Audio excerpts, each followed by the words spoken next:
سے تباہ کر رہے ہیں، بند کر رہے ہیں کاروبار.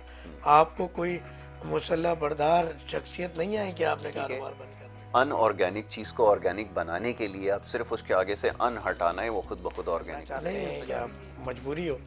آپ نے ادرک کا، سونٹ کا کہوا لینا ہے، ناک میں زیتون کا تیل ڈالنا ہے. بالکل ٹھیک ہے. کسی بھی قسم کے RTI سے بچیں گے آپ، کسی بھی قسم کے یہ جو بیماری اس وقت جدید چل رہی ہے اس سے بچیں گے آپ.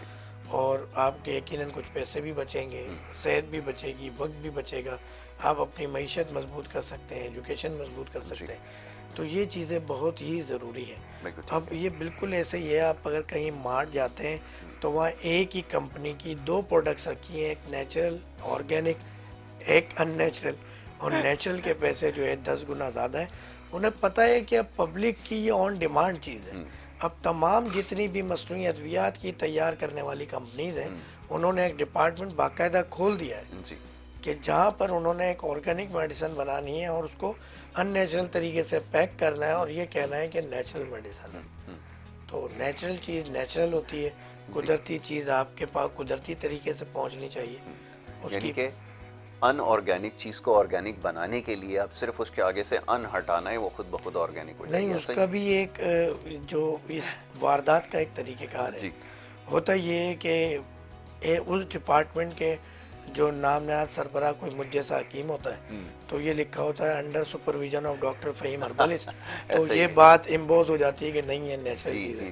تو بات یہ کہ ہمارے لوگ بھی شامل ہیں. بہتی گنگا میں کہتے ہیں کہ ہر بندہ ہاتھ دھو رہا ہے. تو ہمیں اپنے آپ کو بدلنا ہوگا، ابھی نہیں تو کبھی نہیں. کیونکہ یہ جو حالات آخری 2 سال گزرے ہیں، یہ اس طرح کے حالات گزرے ہیں کہ جب سے یہ دنیا بنی ہے، خاص طور پہ ہم بات کریں، ایسے حالات تو کبھی نہیں. آپ دیکھیں کتابوں میں، تاریخ میں. اور اگر کوئی آپ کو یہ حالات پیدا ہونے سے 1 ہفتے پہلے، 1 دن پہلے بھی کہتا کہ یار ایسا ہو سکتا ہے، تو کوئی یقین کرنے کو تیار نہیں. یار پوری دنیا کی کاروبار بند ہو سکتا ہے، اسکول بند ہو سکتے ہیں، یہ یقین کرنے کو کوئی تیار نہیں تھا. تو یہ اللہ تعالیٰ اپنی موجودگی کا احساس دلاتے ہیں کہ جو طریقہ کار جینے کا ہم نے سکھایا، ہم نے آقا جی صلی اللہ علیہ وسلم کو رحمت للعالمین بنا کر بھیجا. عملی نمونہ کیا اپنے زندگی کیسے گزارنی ہے. جب آپ اس کی مخالفت کریں گے، جانے انجانے، جاگتے سوتے، کھاتے پیتے، اٹھتے بیٹھتے، تو وہاں آپ پھر ان نیچرل، اسی کو تو قیامت کہتے ہیں، اسی کو تو اللہ کا عذاب کہتے ہیں. بالکل آپ نے صحیح کہا. بالکل ایسا کہ آپ اتنی بڑی بڑی سائنس، اتنی جدید سائنس، اتنے بڑے بڑے ڈاکٹرز، اتنی بڑی بڑی تحقیق، سب دھری کی دھری رہ گئی اور آپ کچھ نہیں کر سکے. اور 2-3 سال تک آپ کا سب کچھ تباہ ہوتا گیا اور آپ اپنے ہاتھوں سے تباہ کر رہے ہیں، بند کر رہے ہیں کاروبار. آپ کو کوئی مسلح بردار شخصیت نہیں آئی کہ آپ نے کاروبار بند کرنا ہے. آپ، یہ اللہ تعالیٰ کا عذاب ہے. تو ہمیں تہجد میں اٹھنا ہے، روٹین جو سنت ہے طب نبوی کو اپنانی ہے. آپ نے فجر سے اشراق تک مصلی پہ بیٹھے رہنا ہے. آپ نے پیر جمعرات کا روزہ رکھنا ہے. آپ نے 13، 14، 15 کا روزہ رکھنا ہے.